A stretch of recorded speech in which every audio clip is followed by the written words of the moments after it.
So yeah, for today's video mga kuys, yan, tuturo ko sa inyo kung paano mag CVT cleaning ng Aerox, Yamaha Aerox.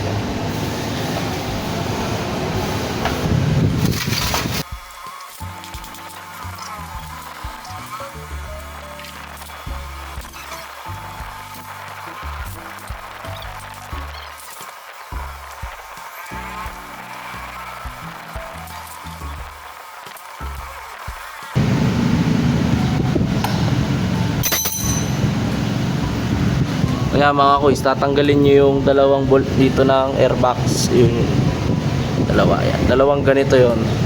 Tapos lahat ng nut dito ay ng nut na bolt na Philip. Yan, dyan. Tatanggalin mo yan. Ito yung tsura niya mga kuys. Yan.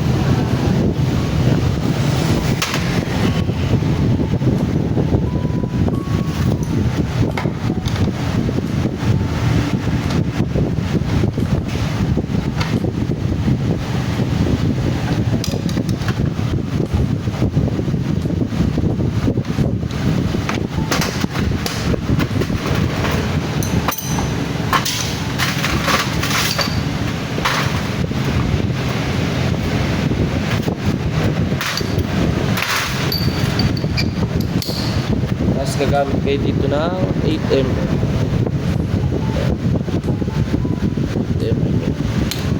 At tanggalin nyo yung CVT cover mga kuys.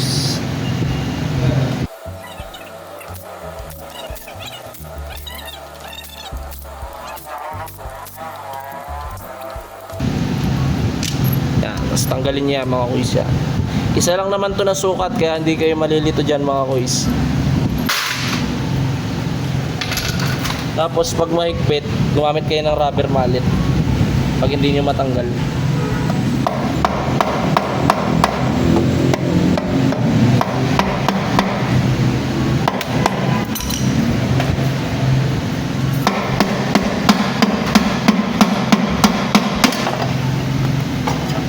Kaya mga kuys, tanggal na natin. Gumamit lang ako dito ng rubber mallet.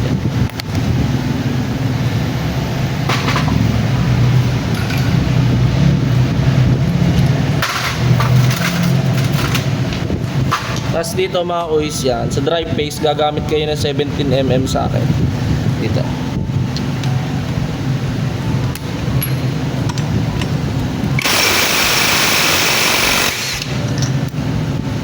Tapos merong malaking washer.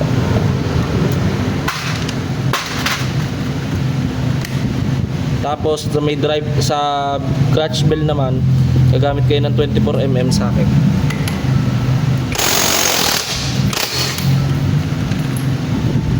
Ito yan mga kuys.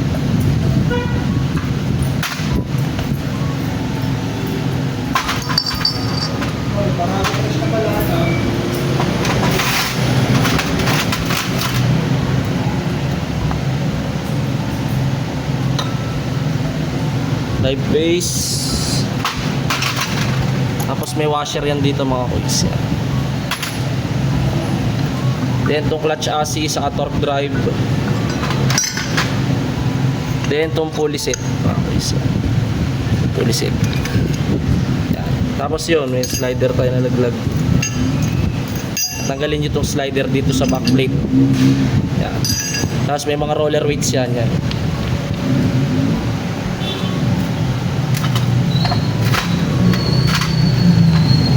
Tapos dito mga kuys yan, meron dito washer na makapal yan, maliit yan, tatanggalin nyo din.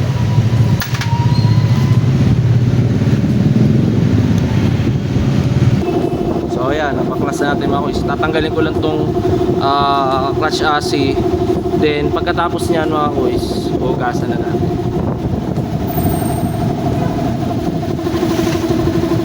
Ito mga kuys, gagamit kayo na 39mm sa akin.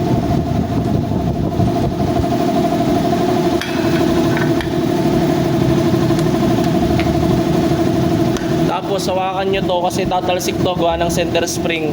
Kaya ang magagawin nyo dito bago nyo siya kalasin, hahawakan nyo muna.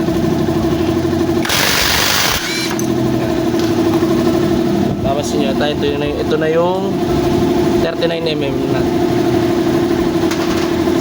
Ito yung clutch chassis, center spring, saka torque drive. Kaya ngayon mga kois, tatanggalin natin itong assembly ng clutch. Gagamit muna kayo ng flat screw para sungkitin yung mga circlip, yung tatlong circlip.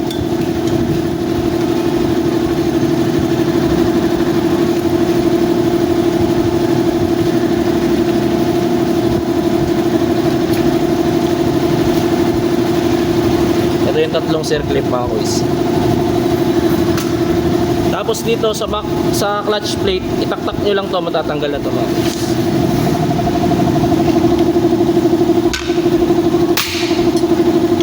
Tanggal na mga kois. Tapos sa pagtatanggal naman ng clutch spring, ang ginagamit ko lang dito is yung long nose. Yan. Ipitin nyo lang yung clutch spring, then saka nyo itulak ng daliri. Yan. Matatanggal nyo na yung mga kuis. Kung mga stock na clutch spring lang, kaya nyo tanggalin to. Pero kung mga high RPM spring ang ikakabit nyo, mas maganda ang gamitin yung tools is yung pang circlip plier. Mas madali yun. Tanggalan natin yung spring mga kuis. Sunod natin tong clutch lining or clutch shoe kung tawagin. Ito yung clutch shoulder niya mga kuis yan.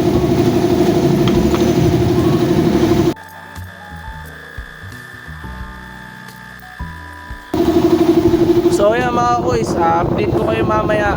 Lilinisin muna natin yung CVT ni customer. Si Sir Jun nga pala yung customer natin. Follow nyo siya mga kuis. Update ko kayo mga kuis ha. So yun mga kuis, nalinis na natin yung CVT na sa may makina saka dito sa mga pyesa natin yan. Nalinis na natin yung mga kuis. Ang pinalinis ko lang dyan ay tubig at sabon mga kuis. Yan. Patutuyuin na lang natin yan gamit ang air duster yan. Tapos update ko ulit kayo pagka na linis na natin yan. Natuyo na natin yan mga kuis. So yan mga kuis yan, natuyo na natin yung ating mga pyesa. Yan. Tuturo ko naman sa inyo yung pagkakasunod-sunod ng pagkakabit ng ating CVT.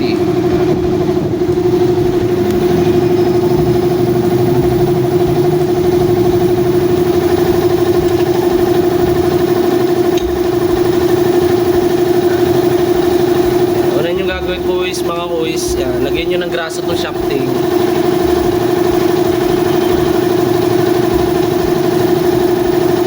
Kabila, lagyan nyo din yung grasa.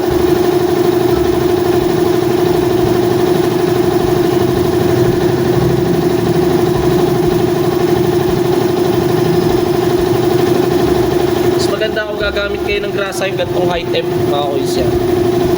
High temp grease. Para kahit uminit ang makina, uminit yung panggilid mo, hindi siya basta-basta matutunaw. Tapos sunod nyo itong fully set yan. Lagyan nyo din ng grasa itong gitna niya. Yung nilalagyan ng spacer.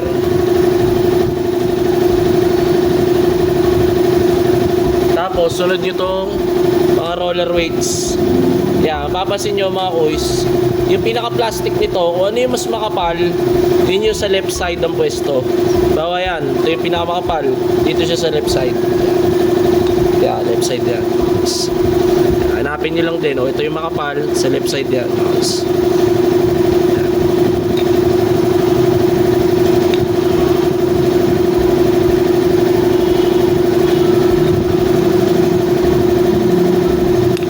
Tapos sunod naman natin yung backplate. Yan. Lalagay naman natin yung slider piece. Sa pagkakabit na slider, di naman kayo malilito. Kung ano yung hugis triangle, then yung pagkaka-orientation yan. Pagkakasalpak. Ganyan nyo lang yung mga hugis.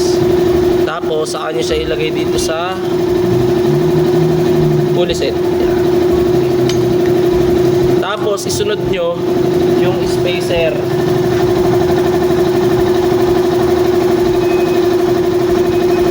Yan, spacer mga kuis yan. Kung mapapansin nyo yan, may groove siya no. Kung nasan yung groove, yan, tulad dito wala. Ito yung may groove, dun siya sa loob. Yan, yan, dyan ang lagay nyo mga kuis. Tapos Tapos pagkatapos nyo yan, susunod nyo tong makapal na washer, lalagay nyo dun mga boss.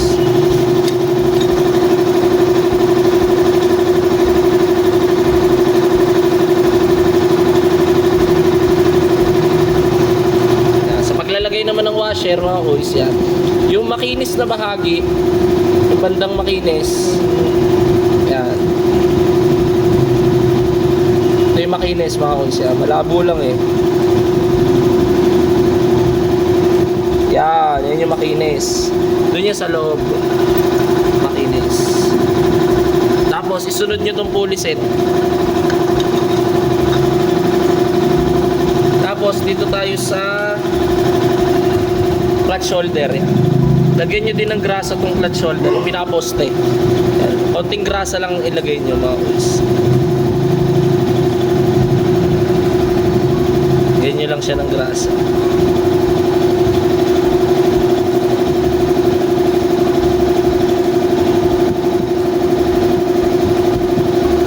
Nalagyan nyo na ng grasa mga kuys, susunod nyo itong clutch shoe.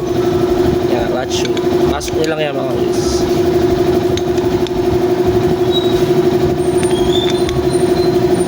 Tapos isusunod naman natin dito mga kuys, yung clutch spring nya.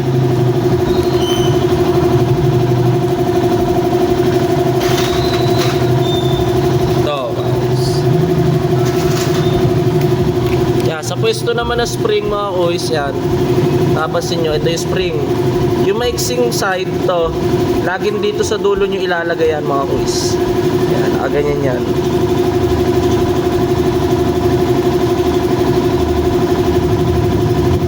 Lagay na natin mga kuys.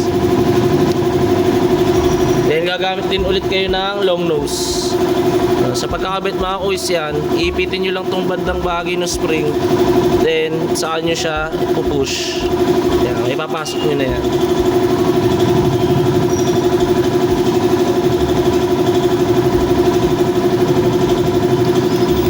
Nakakabit na natin mga kuys. Isusunod naman natin yung back plate. Yan. Or clutch plate kung tawagin. Yan. Sa posisyon naman yan mga kuys, yung mga metal duct na ganyan, yan, sa taas yan, nakaganyan yan. Hindi nakaganto mga kuys ha, nakaganyan.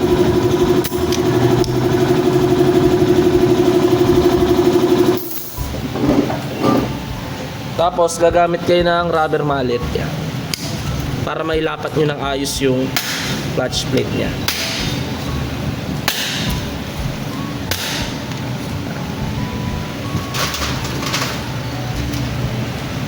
So ayan, pag nailapat nyo na yan mga kuys, susunod nyo na tong circlip. Yan. Sa posisyon naman yan, yung parang makinis yan, ito yung sa likod yung isa yan. Ayan, itong parang umbok na to, makinis yan, sa loob yan. Yan.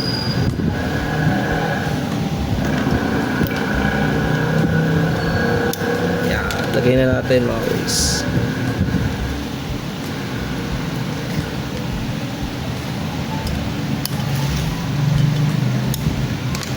Yan, nakabit na natin. So, lalagay na natin yan dito sa torque drive. Tapos susunod nyo itong 39mm sa nut. Yan, lalagay nyo na. Sa paglalagay niya mga kuys, gagawin nyo dyan, pe-press nyo lang ulit. Yan. Pag na-press nyo na siya, yan, alalahin nyo lang. Tapos saan nyo ito ilagay. Yan, i-hand tighten nyo muna mga kuys, para hindi kayo hirapan. Yan, malo straight, para hindi malo straight. Tapos gamitan nyo nitong socket na 39.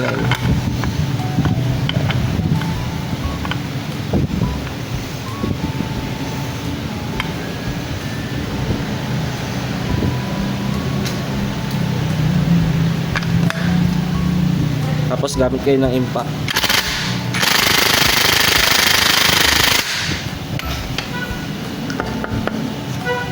Tapos huwag nyo kakalimutan lagyan ng grasa yung torque drive bearing natin.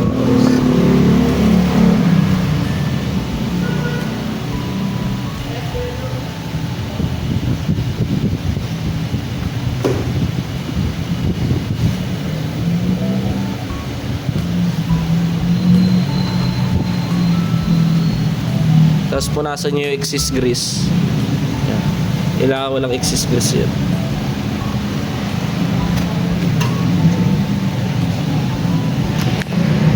Then pagka ikakabit na natin siya mga kuys, yung belt, pag ikakabit na natin, may orientation yan mga kuys yan. Sa araw di naman kayo malilito. Pag gano'n ang ikot niya, sabihin yung rotation niyan dapat nakaganyan ang harap dyan, position niya. Yan. Kaya pagka ikakabit natin siya sa torque drive, sa pulley, nakaganyan siya mga kuys. Tapos pag iaano nyo siya mga kuys, ilalagay nyo yung belt, pe-press nyo muna itong torque drive, saka nyo siya ipasok. Yan. Mas madali kayong makakapag kabit ng CVT. Kabit na natin mga kuys. Yung washer na makapal nga pala, wag nyo kakalimutan. Washer na malapad saka manipis mga kuys, wag nyo siyang kakalimutang ilagay. Washer na manipis pero malapad yan. Posisyon niya mga kuys yan, yung magaspang yun yung sa loob. Hindi ko naman malilito dyan, may marking siya nung spacer yan. Kapasok niya siya dito. Then sunod nyo na tong torque drive sa akin. Then sunod nyo itong drive face mga kuys. Tapos sunod nyo yung makapal na washer. Sunod nyo yung 17mm na nut. Comedy! Yan. Lagay natin yung mga kuys. Pag nalagay nyo na yan mga kuys, sunod nyo itong touch belt.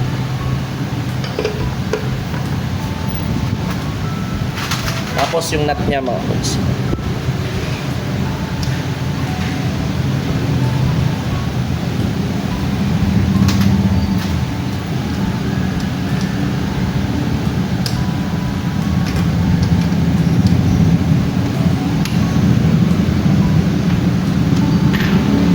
Yan, gagamit lang kayo ng 24mm socket dun sa clutch side.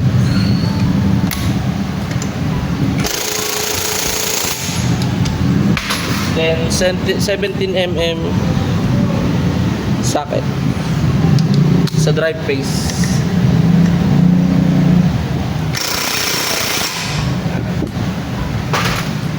Then bago nyo ikasa yung CVT cover, i-start muna natin para lumapat yung belt niya. Yan, papansin nyo yan, oh. Maluwag pa eh. Yan. Papandarin muna natin na saglit.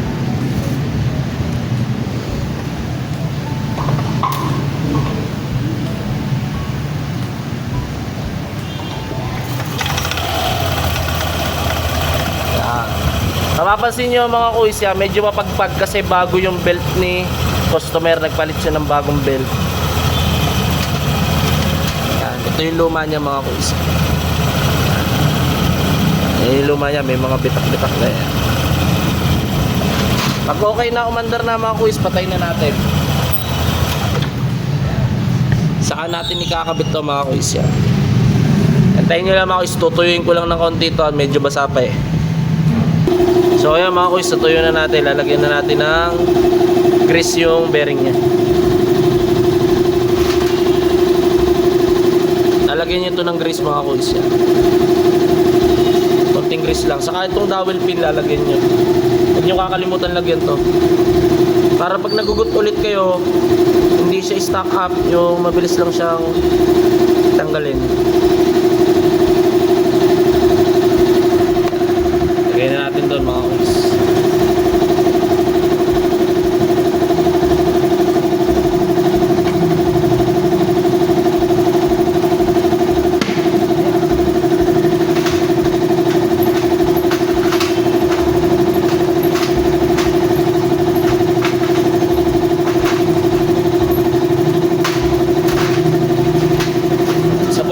Mga kuys yan, isang sukat lang yan, 10 piraso. Hindi kayo malilito dyan pagkakabit. Yung mga walang, yung mga may slot ng butas, yon lagyan nyo lang nito mga kuys.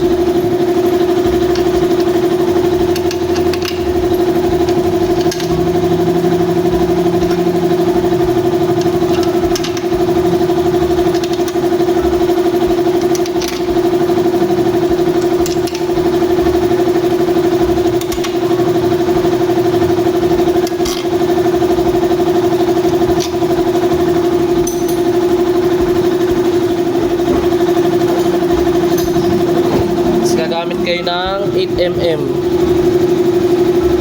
8mm yan, mga kuys. 8mm. Huwag kayong gagamit ng impact pagka mga maliliit na tornilyo kasi may tendency ma-lost thread yung mga thread niyan. Kaya gagawin nyo, T-wrench lang yung gagamitin nyo. Yan, tighten nyo lang.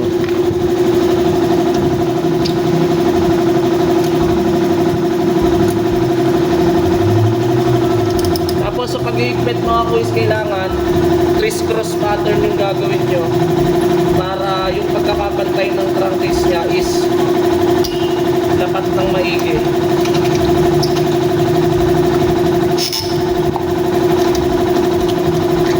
Na kung mapapansin nyo yung pagkakahigpit ko, criss-cross pattern yan.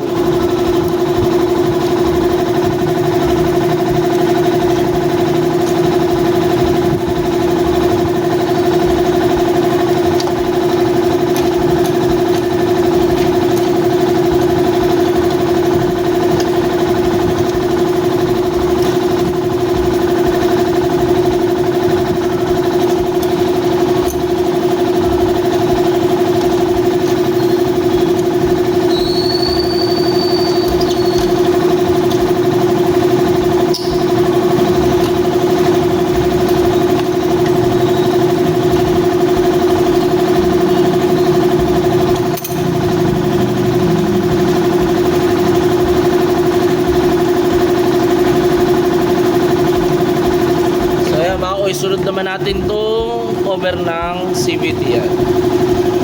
Ito yan. Yan nyo lang siya ilalagay mga kuys. Pag nalagay nyo na ito mga kuys, sunod nyo na itong cover.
Tapos isunod nyo itong dalawang bolt na ito. Sa may airbox.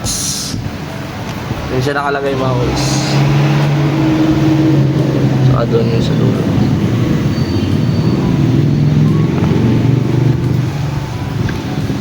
So ayan mga kuys, natapos na natin. Detestingin naman natin mga kuys.